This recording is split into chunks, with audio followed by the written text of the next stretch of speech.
Welcome to the 2025 Truist Championship at Philadelphia Cricket Club in Philadelphia, Pennsylvania.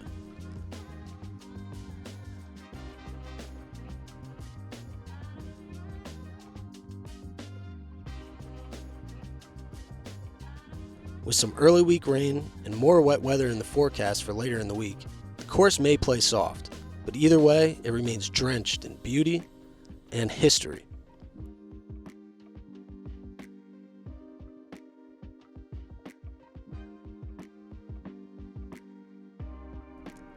In the world of golf equipment, this week was a fun one. We had prototypes, testing,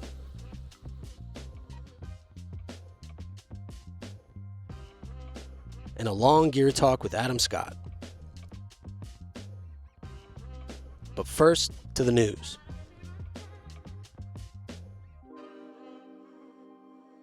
We watched along as Collin Morikawa tested drivers on Tuesday.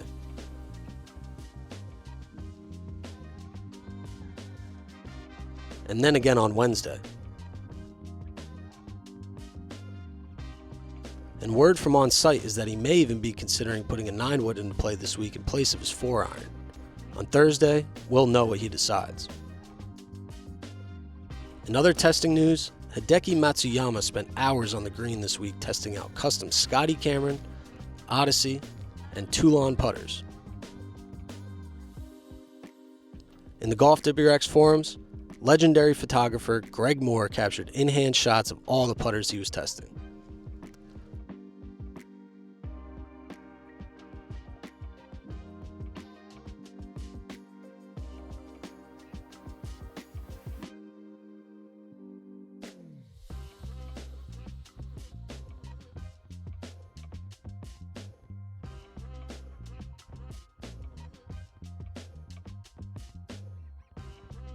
We also saw Justin Rose testing out some Axis 1 prototype putters against his Scotty Cameron Gamer mallet.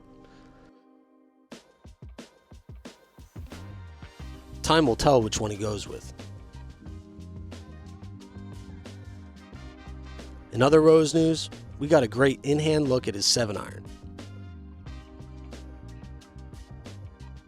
And the rest of his setup for the week, including a new Cleveland prototype wedge that has a classic look, but is made with a softer metal. Several pros, including Gary Woodland, Ricky Fowler, and Sam Ryder, have been testing out the Proto too. We'll keep an eye on this wedge going forward and report back with more details.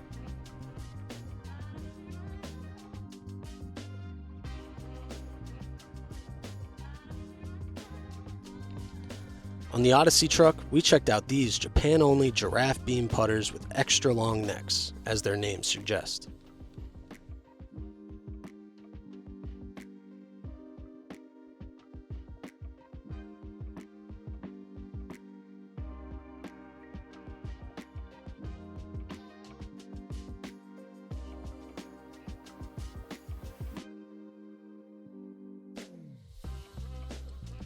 In Captain Keegan Bradley's bag, we got an up-close look at the incredible wear mark on his 8-iron.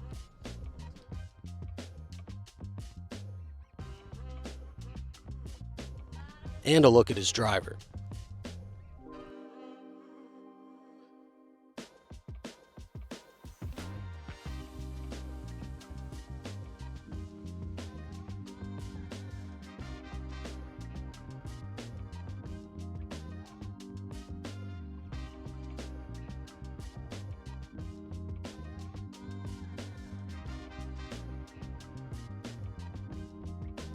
In the world of Wyndham Clark, he recently switched back into Titleist 620 CB irons, but this time he loft shifted them so that his 9-iron is actually an 8-iron head, his 8-iron head is actually a 7-iron head, and so on.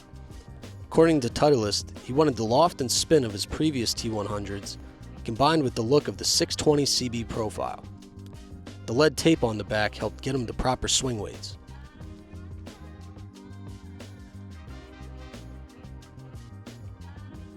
During the Wednesday Pro-Am, we spotted NBA basketball player Kyle Lowry's awesome custom golf bag.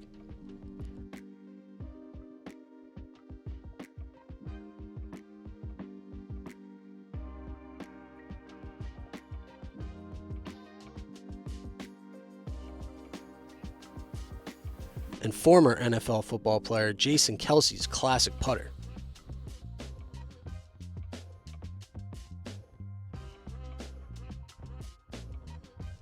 Speaking of classic, we caught up with some of YouTube's biggest golf stars during the Creator Classic on Wednesday, including Tyler Toney from Dude Perfect.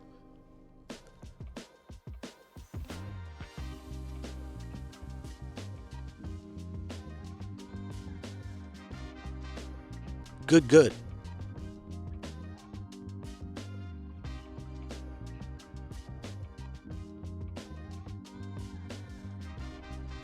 Sabrina Andolfa.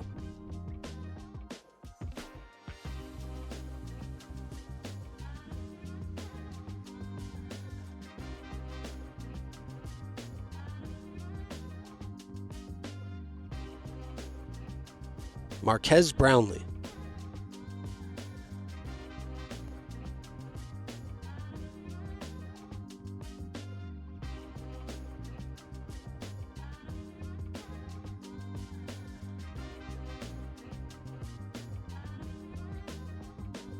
Josh Richards.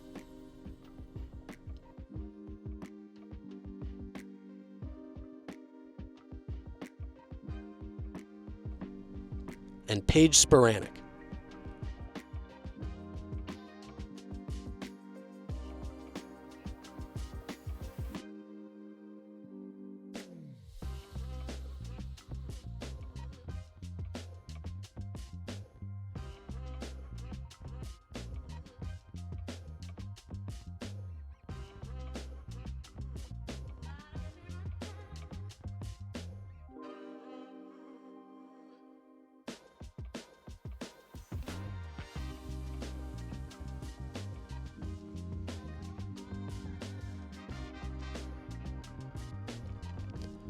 Now, let's get to a real treat for all the gearheads out there. On Wednesday, we caught up with 2013 Masters champion and 14-time PGA Tour winner Adam Scott to talk equipment and find out what's in his bag this week. Please enjoy our full What's in the Bag interview with the Adam Scott. All right, well, we'll start at the top end, and the driver I'm using is a Titleist GT2. It's a 10-degree head on a C2 setting. I think that's minus 0.75 degrees loft, I'm pretty sure. I've got the Diamana whiteboard. I think this one is like maybe their most recent whiteboard. Shaft came out last year or in the last 12 months or so. And I put this driver into play at the US Open last year. Titleist launched this GT series on tour roughly last summer, and strong reviews, you know, around the tour rumor mill, so had to hit it, and it's really good. I mean, why do I like it? I mean, Titleist often make very clean, you know, simple looking drivers. There's nothing much on the crown. This is nicely positioned, the GT logo. And performance-wise, it was just kind of really in a safe space for me. You know, it's pretty hot. I get good ball speed, and I get, you know, a really balanced spin rate all across the face. Like even on the toe strike, the spin stays up, which is kind of important, and on the heel strike, it doesn't go through the roof. So I've got a lot of margin to hit across this whole face. Yeah, it's been, and look, this has been in the bag for 9-10 months. That's good for me. Then actually, this is brand new this week. So I've been using a mini driver burner for pretty much the last 2 years, and it's been a staple in the bag. But I hit this earlier this year just on the range at Pebble, and it went nicely. And I'd just been having this feeling like my driver and my mini were just they were so close to each other. And I just felt like it seemed weird to have two of the same club. They got their different ways, but it was doing the same thing ultimately. And so this is like a 16.5 high launch, but it really performs hotter than that. Like it's really going strong off the tee and a bit more versatility off the fairway than the Mini, although I've hit great shots. I mean, I'm a Mini guy really. So this was a surprise to me to even put the 3-wood back in, but it's in, feels good. And then under this one, this has probably been my favorite club in the bag for the last year. It's the QI10 5-wood. Just strong, stable, goes an incredible distance, tight distance too. Like you don't get those hot ones that go 10 or 15 yards further. You know, really a consistent club that goes a long way, which is what you're looking for when you're 250 out or something and you got water. You know how far it's going to go. It's a good feeling to have that. And then this stays in the bag a lot more than I thought it would, but I have a 9-wood and this doesn't go quite as far. This is more like 230, 35 club, but the height it comes down from is incredible from the fairway. And also just the versatility, like out of the rough, moving the ball like 200 yards out of the rough, when if I didn't have this, I wouldn't have a 3-iron in behind the ball. I'd be hitting a 9-iron and hacking it out a little bit. So, you know, the reality is I'm in the rough a little bit. I like that option. And the only difference between this one and my other woods is this has the Ventus 9X in it. And just a little more stout from handle to tip, the Ventus, than the Diamana. And because of the loft on this, you know, like it easily wants to go left, and that stout shaft kind of balances out the kind of draw bias or the left bias of the club, so it stays a bit straighter with this shaft in it. I can handle a big boy shaft in a 9-wood. And then what else this week? So this week I've actually gone back to an old faithful, the KBS 130X. I used this pretty much for about 12 years straight. There were a couple of tests in that 12 years, but I won the Masters with this shaft. I got to world #1, won a bunch of PGA Tour events with this shaft, and I wanted to go back to it and see what that felt like. And they were sitting in a set of these Titleist 681 AS heads, which were made for me a few years ago. So I took them out to hit, and the feeling was good. And so the whole set has made its way back into the bag for the first time in about 3 years, would be my guess. And you know, this is really like old school look. You know, there's a bit of offset. It's not as uniform like the head shape as like irons are today. Irons look very smooth and there isn't like a real progression in the set. These are all very individual, and some people might not like it, but I'm quite used to it and I don't mind it. So what I mean by that is, like, the 7-iron has a really straight top edge line to a high toe. It's very straight, but then the 8-iron is a really rounded shaped head that it almost looks like they could be from 2 different sets, but they have their own character. I kind of like that, and you develop a real feeling for that. Also, the blade length is probably a little longer on these irons than most muscle backs today.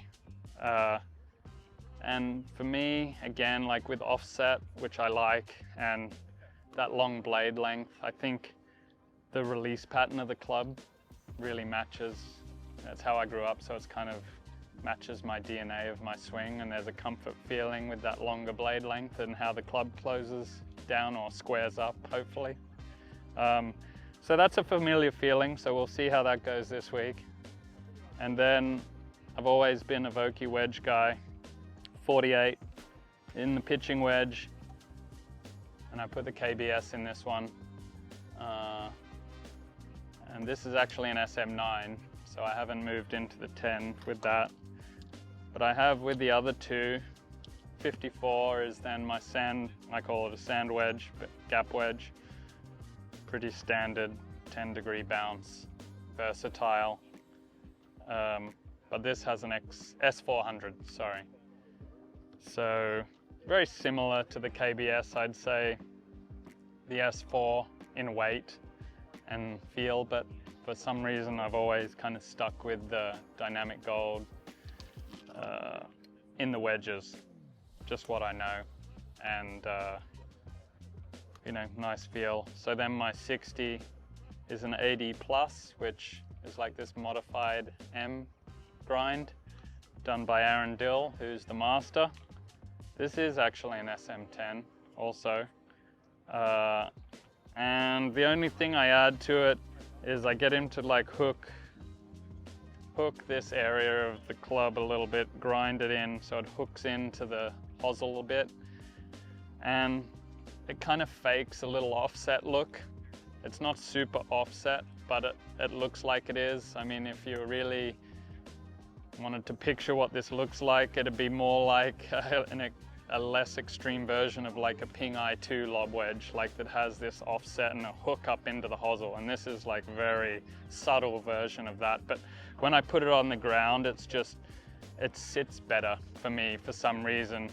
Maybe because this is coming up, the leading edge looks more on the ground and flush. And you know, again, that's that perception that kind of gives you the confidence that you're going to strike it the right way. So that's that. And then, oh, the putter. The putter, most people have seen me with this blue Mez Max 1 for the better part of 2 years, I would say. This guy's been in, and I've just putted so well with it. It's hard to get away from it. Obviously, all the labs swing really smoothly. Some of the design I like on this is these kind of lines that aren't filled on the top line, and like it just helps the instinctual aim. I don't really pay attention to them, but it kind of just frames the putter and the direction really well for me. And you know, I think alignment is such an important part of putting, especially with a lab, which is so stable and hard to manipulate the start line, that you need to be aiming it well. And this putter's done me well for a couple years, so it stays in. We asked Adam to explain his putter testing process, since we see him testing putters out every week, but rarely ever actually making a switch. Always come back, and then this guy feels great. You know, like when I'm at home, I pretty much never play with my gamer. I putt with a short putter, I'll test a different one. And then when I come back, this always feels great because, you know, it's obviously I've putted well with it. I have good vibes, but you know, having those good vibes is an important thing. Like, you're excited to hit putts, and so I don't mind going out and, you know, trying some different stuff that maybe isn't perfect, but then I come back and this feels better, and that's a positive thing for me. We also asked Adam about his gear testing process, whether he's a looks and feel kind of a guy or a data-driven number cruncher. Well, the data is important. Obviously, it's got to be within certain parameters, any club to be considered in play. Looks and feel is also important because it sets the mood for a shot or something, and like can give you confidence. Although I think it's less important for me today than it once was. I'm more interested in the raw performance of the club, and I feel like my mind's open enough to adjust to a different look or feel if it's getting a better performance. Yeah, there's always something going on. I mean, it's a lot of the time it's developing feelings for me without changing the theme of my swing. Feelings come and go, you know. I mean, generally I don't want to change my swing and stuff, but it depends. I have rhythm thoughts, but I'm not really working on that. I mean, I'm actually kind of more interested in a little more inside plane let's say, at the moment, and I'm thinking of John Daly for that, because like back in the day, he used to whip that club in off the ball. I've been kind of letting it drift out a little bit, and so if I think of John Daly, I've watched some YouTube stuff of him from like '95, which is just, or even early '90s, it's just amazing swinging, just so good, the way he moved at it. But when I see that online of him just whipping it inside, I kind of try and copy that. I don't think I actually do take it inside, but it feels like it. So at the moment I'm going with the John Daly takeaway. We then asked Adam for a rundown of his gear collection and about his favorite clubs of all time. Apparently he's got quite the safekeeping of classic clubs stowed away. Oh man. It's probably not as many as people think, although I do every couple of years clear out the clubs, and I probably have 10 sets of different clubs sitting at home of irons. I have a lot of drivers and fairway woods from the last couple years because I've tested a lot of them. But as far as like older clubs, I kept the set I turned pro with, which was a set of Titleist 681s. I have them, and I have the 975D driver and the PT15 3-wood with the bore through shaft. Probably for sentimental reasons. I mean, they look great, but like just for sentimental reasons, I kept them. I have the set that I won the Masters with, which was Titleist 695 MBs, but they're on display at Royal Melbourne Golf Club, the actual set. So I don't know if I ever get them back or not, but I know where they are. I kept them. And what other clubs? Oh, I used a set of Bullet Invincible 2s when I was a junior, and like I scorched golf courses with them. So I actually still have them, and they look terrible today. Like they're in really bad shape. They've rusted and like the chrome's coming off. But when I look at them, I see why I like the things I like. For example, offset. I mean, if you look at clubs from the 90s or 80s and stuff, like even on the blades, there was so much offset, and that's what I grew up with. And there's way less on this today that I use than those, but I can see why offset doesn't bother me. This is cool. This is pretty new. This is the Rolex Yachtmaster in titanium. It's a wild watch. It's so light. It's like I'm not even wearing it. It's incredible. I actually don't know the weight of it, but I mean, it's not many grams. And yeah, it's a cool watch. I like the kind of matte bezel and low keyness of it. And the brushed titanium is a cool look. So it's kind of an under the radar killer. Thanks, mate. No worries. Thank you.